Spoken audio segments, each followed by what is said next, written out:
made a few notes and to more or less just read through. It could be there's a lot to it.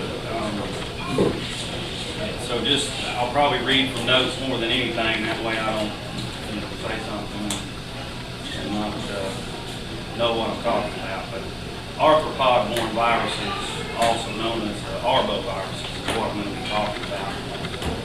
They're maintained in nature continually. It's a constant cycle between animal hosts, primarily birds and mosquitoes. It stays usually in your marshy areas, and then it's transferred to animals, be it horses or whatever, humans, through mosquitoes. Arboviruses carried by mosquitoes occur throughout the world. Most of your arboviral encephalitis in the United States, there's several different types. You've probably heard of several of these, but St. Louis encephalitis, West Nile virus, Eastern equine encephalitis, Western equine encephalitis. There's a Venezuelan equine encephalitis, Everglades virus, and there's a California cross encephalitis virus, all of which are transmitted by mosquitoes. There are a few other diseases carried by mosquitoes that do occur in Florida, and that's dengue fever and malaria. You may have recently heard about some of the dengue fever down in the Florida Keys. I know they've had an outbreak down there that has been occurring over a period of time, probably just within the last year and a half. Most cases of arboviral encephalitis occur from June to September when the mosquitoes are most active. You don't hear me okay? No, I'm okay if you keep talking. Just keep talking. Gotta walk around maybe. Most human infections are asymptomatic. People can be bitten and they never do show any signs of it. When it does develop, it primarily develops like a flu-like symptom. Headache, sudden onset of headache and fever, aching joints and muscles, and occasionally nausea and vomiting. Infection can, however, lead to encephalitis, and in those cases, you can have a fatal outcome or have some permanent neurological damage. It does not occur very often in that state.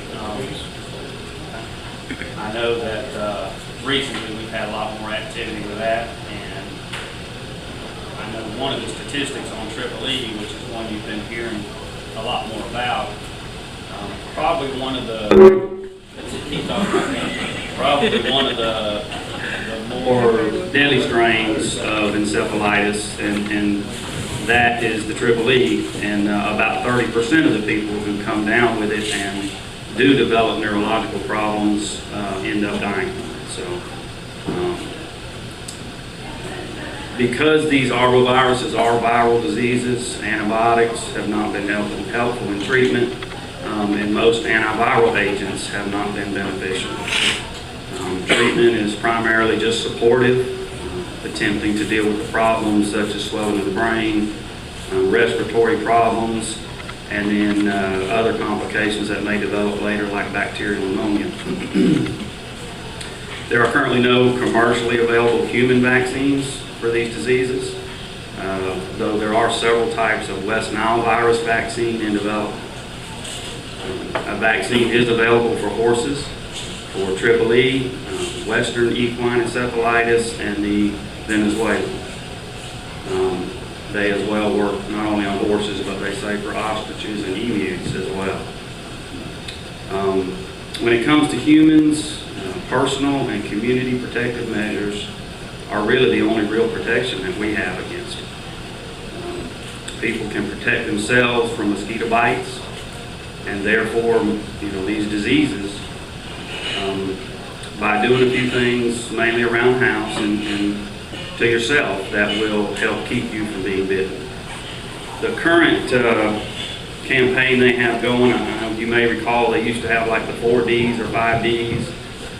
Now they simply go with just what's called drain and cover. And this really is the key to helping reduce the number of mosquitoes that may be around your house, and also what you can do to help keep from being bitten. But drain standing water to stop the mosquitoes from multiplying.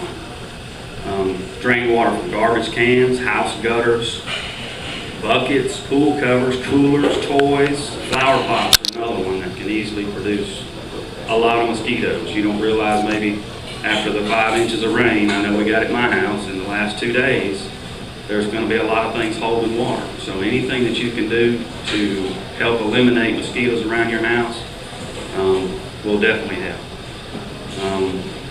Discard old tires, drums, bottles, any old appliances that you may have. They're just sitting out there collecting water.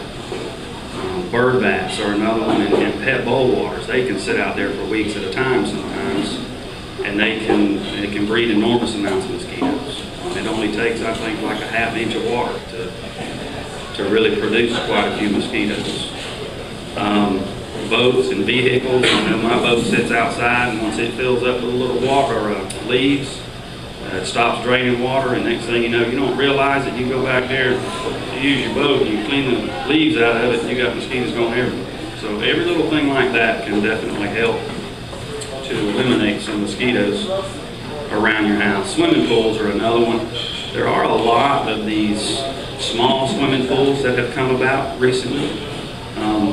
I know Walmart sells them cheap, and then some don't have a pump, some do, but even those that do, they're so inexpensive, a lot of people have them. They use them for one season and then leave them. So, anyone you know or see that has a swimming pool that's not being maintained, or if it's one of those small ones that you can easily dump out, have them clean that out, pour it out to where it can't be capable of producing any mosquitoes. The other part of drain and cover is cover your skin with clothing or repellent. Anytime you can. I know right now it's a tough time simply because of the hot weather, but anytime you can wear long pants and long sleeves if you're going to be outside working, socks and shoes. Repellent.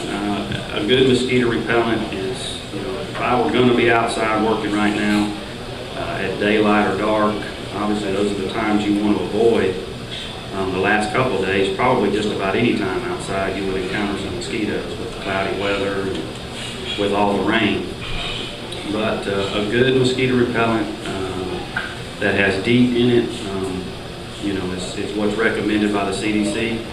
There are plenty of other types as well, but read up on whatever you plan on using. I know that they don't recommend putting that product on children, I think, under 2 years of age.